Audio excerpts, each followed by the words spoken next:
Hello guys, welcome to my channel. हम सीख रहे थे प्रेजेंट इंडेफिनिट टेंस, तो ये उसका सेकंड पार्ट है। आज हम सीखेंगे क्रिएटिंग रूटीन। हमें अपनी रूटीन इंग्लिश में किसी को बतानी है तो वो हम कैसे बताते हैं। तो इसके लिए आपको एक वर्ड लगेगा आफ्टर डैट, देन, इस टाइप का ये वर्ड यूज होंगे इसमें। हाँ, मतलब इसकी हिंदी मीनिंग है उसके बाद। देखिए कैसे यूज होता है ये। I take tea, after that I go to market. मैं चाय पीती हूँ, उसके बाद मैं मार्केट जाती हूँ। तो ये हो गया हमारा सब्जेक्ट आई। मैं अपनी बात कर रही हूँ इसलिए मैंने आई लगाया। टेक वर्ब की फर्स्ट फॉर्म, और ये क्या लेती हूँ मैं, चाय लेती हूँ ना, तो चाय के साथ टेक का यूज होता है। ये हो गया ऑब्जेक्ट हमारा टी। आफ्टर डैट मतलब उसके बाद आई गो टू मार्केट, मैं मार्केट जाती हूँ। तो वो हूँ के चक्कर में यहाँ पर आपको एम लगाने वाली गलती मत करना, क्योंकि mostly people do that mistake. We have to save ourself to do this mistake. Okay, so यदि आप कहते हो आई एम, मैं मार्केट जाती हूँ, इसके एम हूँ के चक्कर में यदि आप एम लगाते हो, वो लास्ट में जो हूँ साउंड हो रहा है उसके चक्कर में यदि आप एम लगाते हो, आई एम टेक टी, तो ये सेंटेंस आपका पूरा रॉन्ग हो जाएगा। हाँ, ग्रामेटिकली ये करेक्ट नहीं है। आई एम टेकिंग टी कहते हो तो इसकी भी मीनिंग, ये रूटीन आप नहीं बता रहे हो। ये हो गया प्रेजेंट कंटिन्यूअस, कंटिन्यूअस मतलब जिसमें आईएनजी होती है, वर्ब में आईएनजी लगी होती है ना, तो ये प्रेजेंट कंटिन्यूअस हो जाएगा। सेंटेंस सही है पर ये प्रेजेंट इंडेफिनिट नहीं है, प्रेजेंट कंटिन्यूअस हो जाएगा। तो इस चीज से हमें बचना है। सब्जेक्ट प्लस वर्ब की फर्स्ट फॉर्म मतलब फर्स्ट फॉर्म। गेट मतलब गेट, ईट मतलब ईट, वो चेंज नहीं होना चाहिए। जैसे I get up early in the morning, after that I get fresh, then I make breakfast, after that I take breakfast, I get ready या I dressed मतलब मैं तैयार होती हूँ उसके बाद, then I go to office and work there for 8 hours, I came back home in the evening, I take rest for some time, then I make dinner, after that I take dinner, then I go to bed, I watch TV, then I sleep. तो ये हो गई मेरी routine. बहुत हल्की routine बोली हूँ मैंने, मतलब एक्टिविटीज़ जो डेली जो रहती हैं दिनचर्या की वो बहुत सारी होती हैं, पर समझाने के लिए एक छोटी मोटी ऐसी ही नॉर्मल रूटीन बना दी हूँ मैंने। तो इससे आप सीख सकते हैं कि आप अपनी रूटीन में क्या क्या ऐड करते हो, क्या क्या करते हो, उस हर एक्शन को आप दिखाओ। जैसे in morning I drink warm water, हाँ, आई गो टू पार्क डेली, हाँ, I play with my children. तो ये सारी ही एक्टिविटी है, डेली एक्टिविटी। इसके बाद third person singular. Third person मतलब ये हो गई मैं फर्स्ट पर्सन, मैं जिससे बात कर रही हूँ वो हो गया सेकंड पर्सन। हाँ, इसे हम लड़का है तो ही नहीं बोलूँगी मैं, इसे डायरेक्ट यू सब्जेक्ट में रखूँगी मैं, है ना, यू से बात करूँगी। आप ऐसा करते हो हिंदी में आप, तुम, तू, कुछ भी कहूँ मैं, पर इंग्लिश में यू रहेगा। थर्ड पर्सन यदि मैं इस व्यक्ति से किसी तीसरे व्यक्ति के बारे में बात कर रही हूँ, वो लड़का है तो ही और लड़की है तो शी, तो ये हो जाते हैं थर्ड पर्सन। हाँ, अब किसी थर्ड पर्सन की यदि रूटीन मुझे बताना है, समझ लीजिए मैं अपने हस्बैंड की रूटीन बनाती हूँ, तो वो थर्ड पर्सन से हो गए, सिंगुलर सब्जेक्ट हो गया। सिंगुलर सब्जेक्ट के साथ हमने सीखा V5 आती है, मतलब वर्ब में एस या ES दिखेगा आपको। देखिए एग्जाम्पल देखते हैं, उससे शायद कुछ समझ में आए। My husband gets up at 6 o'clock in the morning, he takes tea, then he gets fresh, he takes breakfast। अच्छा, ये SES का थोड़ा सा मतलब देख लीजिए यहाँ पे, कि जैसे कोई भी वर्ब है उसके लास्ट में आपको ओ दिखे, जैसे कि गो में लास्ट में ये ओ है ना, तो ये गोस हो जाता है, ES जोड़ता है यहाँ पे, हम एस नहीं जोड़ेंगे कि GOS गोस हो जाए, ये रॉन्ग हो जाएगा। हाँ, तो वो एक ग्रामर रूल है छोटा सा, ये आपको पढ़ना पड़ेगा। जैसे कि एस एच है ना, ये आ गया वॉसेस, एस एस एक्स, ये सारे वर्ड यदि आते हैं तो फिर हमें ई एस लगाना पड़ता है वर्ब में, एक्स, हाँ, वैक्स, वैक्सेस, सी एच, तो ये सारी चीज़ें यदि आती हैं तो हम ई एस जोड़ते हैं। वो बोलने जब आप बोलोगे तो वो अपने आप ही वो होता है, वो साउंड हो जाता है, एस ई एस, कहाँ है, कहाँ एस बोलना है, कहाँ ई एस बोलना है, वर्ब के हिसाब से वो सेट अपने आप हो जाता है। दूसरा एक ग्रामर रूल है, यदि स्टडी लास्ट में वाई है ना, और इसकी वाई के आगे कोई कॉन्सोनेंट है तो यहाँ पे हम आई ई एस, वाई को रिमूव करके आई ई एस जोड़ देते हैं, वरी का वरीज हो जाएगा। My husband makes T for me, मेरे हस्बैंड क्या करते हैं, टी बनाते हैं, किसके लिए, फॉर, मेरे लिए, फॉर मी मतलब मेरे लिए। नेगेटिव सेंटेंस में आपको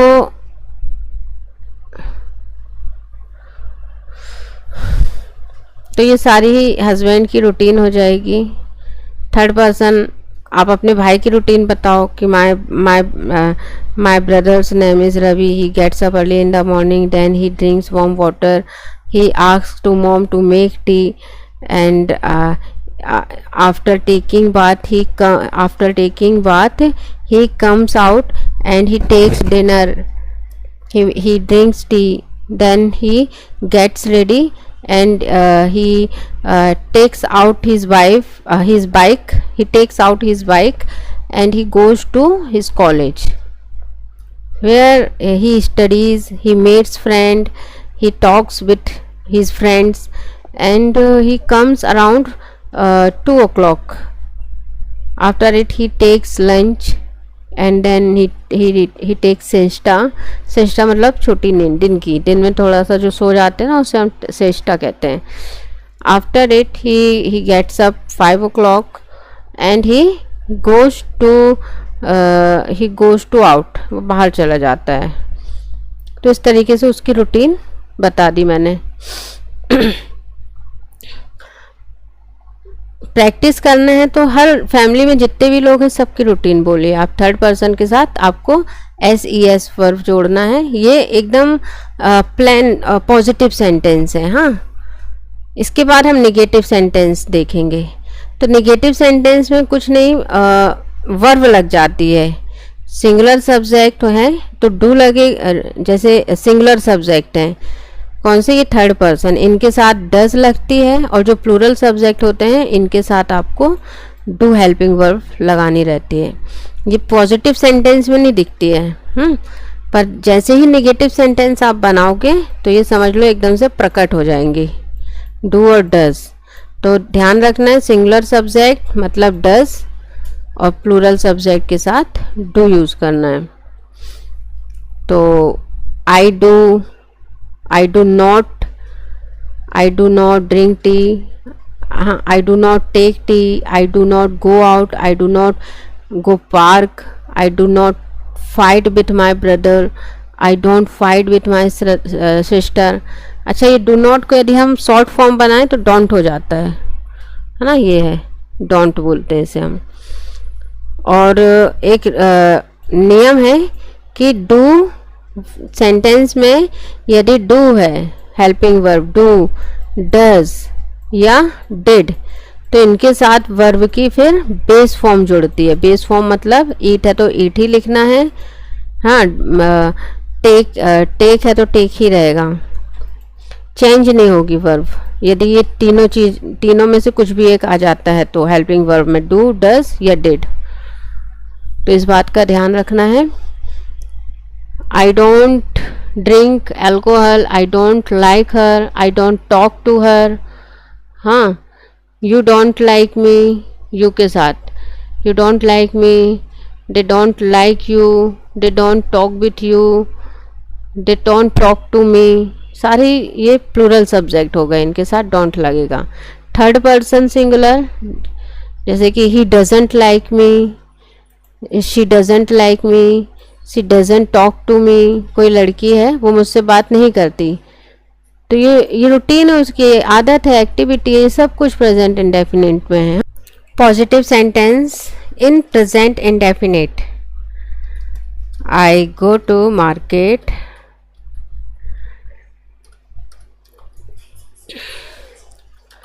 I eat pizza. I like pizza.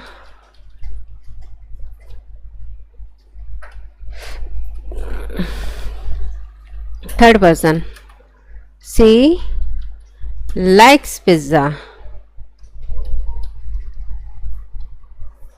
She likes pizza.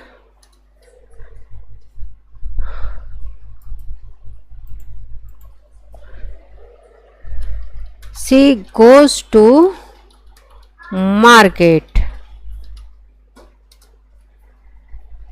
She talks with me daily. These all sentences are positive sentence and we are using present indefinite tense. As soon as we go to a negative sentence, we try to make negative sentence, so we have to use helping verb do and does, like and plus not.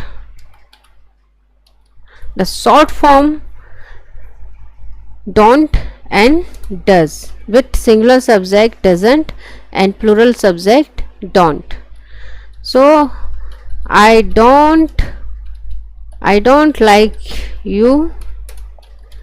Third person. She doesn't like me. She doesn't take tea. She doesn't take tea.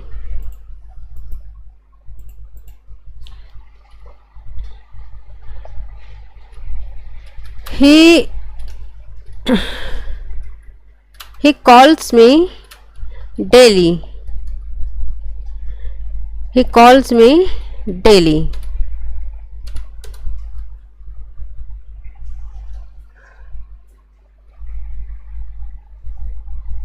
And a sentence which is used mostly, I would like to write here, I love you. I love you. In negative, I don't love you, but still I love you, guys. Okay.